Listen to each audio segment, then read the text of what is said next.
Sometimes, when kids have trouble at mealtimes, the trouble has nothing to do with the food at all. Sometimes mealtime challenges are because a child may not have the best seat for the job. Imagine that you are walking on a tightrope. What would you be worried about first? Eating something?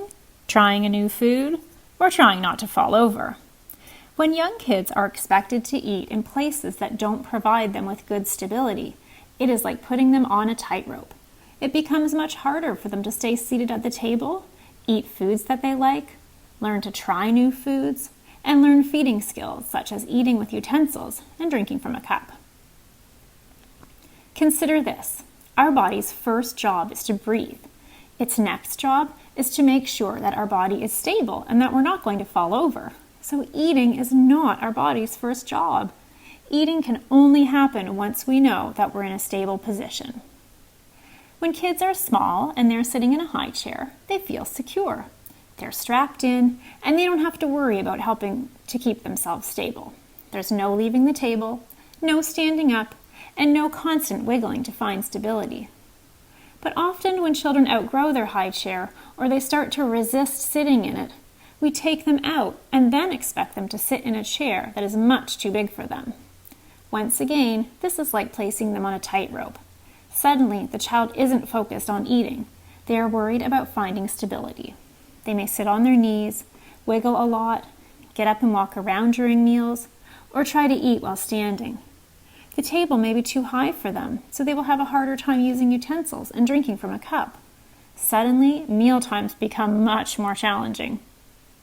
Therefore, when working on helping to make mealtimes happier and more successful for children, the first and often easiest solution is to help improve the child's positioning during mealtimes.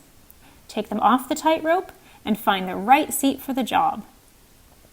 First, we need to make sure that the child's feet are resting flat on the floor or a footrest, as this is one of the best ways to help kids feel more stable. Next, ensure that the chair your child is sitting in has a high enough back that it can help support their trunk. Sitting on a seat with no back makes it much harder to feel stable. Finally, make sure that the table is at your child's elbow height. Tables that are too high or too low make it much harder for kids to learn to feed themselves.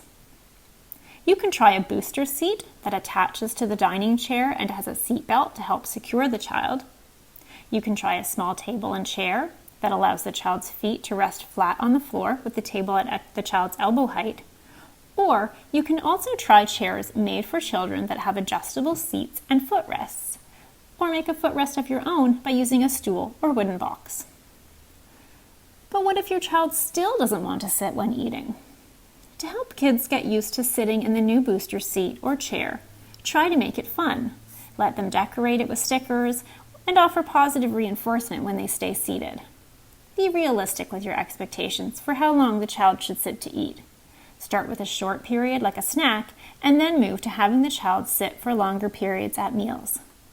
So remember, when trying to make mealtimes more successful, first think of helping to take your child off the tightrope and help them find the best seat for the job.